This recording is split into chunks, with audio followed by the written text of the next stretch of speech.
విశాఖలో పెట్టుబడుల ముసుగులో భారీ భూ కుంభకోణానికి తెరలేపింది కూటమి ప్రభుత్వం. టీసీఎస్ కు ఏ విధంగా భూ కేటాయింపులు చేశారో అదే మాదిరిగా ఊరు పేరు లేని కంపెనీ ఉర్సా క్లస్టర్ కు 3,000 కోట్ల విలువైన భూమి కేటాయించింది. 60 ఎకరాల భూమిని కొట్టేసేందుకు పక్కా స్కెచ్ వేశారు. కూటమి సర్కారు భూ భాగోతంపై మరింత సమాచారం మా విశాఖ ప్రతినిధి అనిల్ అందిస్తారు.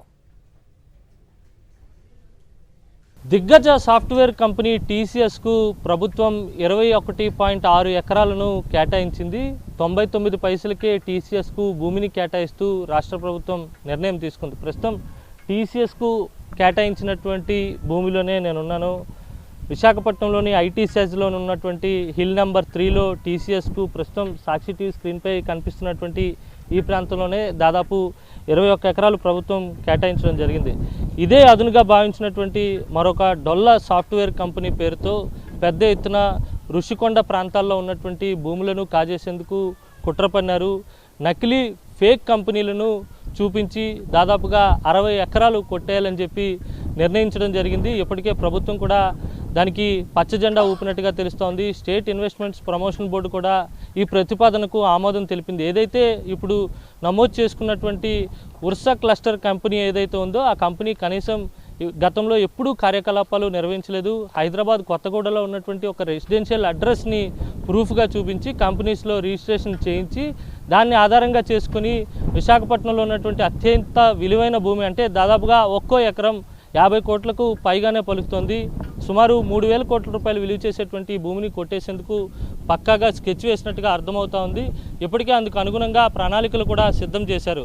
ఐటీ హిల్లో ఉన్నటువంటి హిల్ నెంబర్ 3లో 3.5 ఎకరాలు ఐటా సెంటర్కు, అలాగే క్యాంపస్కు మరో చోట డేటా సెంటర్ ఏర్పాటు చేయడానికి కాపులపాడులో 56 ఎకరాల పాటు తీసుకోవడానికి పూర్తిగా నిర్ణయం కూడా చేయడం జరిగింది. అందుకు అనుగుణంగా ప్రభుత్వం నుంచి కూడా గ్రీన్ సిగ్నల్ లభించింది. మొత్తంగా చూసుకున్నట్లయితే కనుక టీసీఎస్ ముసుగులో టీసీఎస్కి ఏ విధంగా అయితే ప్రభుత్వం 99 పైసలకే భూమి కేటాయించిందో అదే మాదిరిగా ఈ డొల్ల సాఫ్ట్వేర్ కంపెనీకి కూడా 60 ఎకరాల భూమి, అతిపెద్ద టీసీఎస్ కంపెనీ, దిగ్గజ సాఫ్ట్వేర్ కంపెనీల్లో టీసీఎస్ ఒకటి,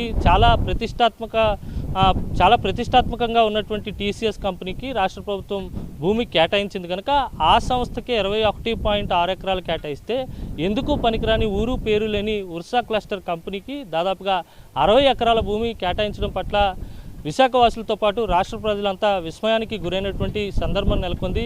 ఖచ్చితంగా ఈ నిర్ణయాన్ని ప్రభుత్వం వెనక్కి తీసుకోవాలని ప్రజాస్వామ్యవాదులంతా కూడా ప్రభుత్వాన్ని డిమాండ్ చేస్తున్నటువంటి సందర్భం నెలకొంది. ఎందుకంటే పక్కా ప్రణాళిక ప్రకారమే ఫిబ్రవరి 12వ తేదీన కంపెనీ రిజిస్ట్రేషన్ అయితే 2 నెలలు గడవక ముందే రాష్ట్ర క్యాబినెట్ కానీ లేకపోతే పెట్టుబడులకు సంబంధించినటువంటి బోర్డు కానీ ఆమోదం తెలపడం పట్ల అందరూ కూడా ఆగ్రహం వ్యక్తం చేస్తున్నారు. పథకం ప్రకారమే భూములు కొట్టేయాలనే ఉద్దేశంతోనే కంపెనీని రిజిస్ట్రేషన్ చేశారు. అందుకు అనుగుణంగా ప్రభుత్వ పెద్దలంతా ఇక్కడ ఉండి ఈ తతంగాన్ని అంతటిని కూడా నడిపిస్తున్నటువంటి సందర్భం నెలకొందనేది స్పష్టంగా అర్థమవుతా ఉంది. ఏదేమైనప్పటికీ కూడా విలువైనటువంటి విశాఖ భూములను దోచుకోవడానికి సాఫ్ట్వేర్ ముసుగు వేసుకుని కొంతమంది తెలుగుదేశం పార్టీ సానుభూతి పరులు ముందుకొస్తున్నటువంటి సందర్భం అయితే స్పష్టంగా కనిపిస్తుంది. ఎప్పటికైనా ప్రభుత్వం స్పందించి నిర్ణయాన్ని వెనక్కి తీసుకోవాలని చెప్పి ప్రజలు కోరుతున్నారు. వీడియో జర్నలిస్ట్ శంకర్తో కలిసి అనిల్, సాక్షి టీవీ, ఐటీ హబ్ నుంచి.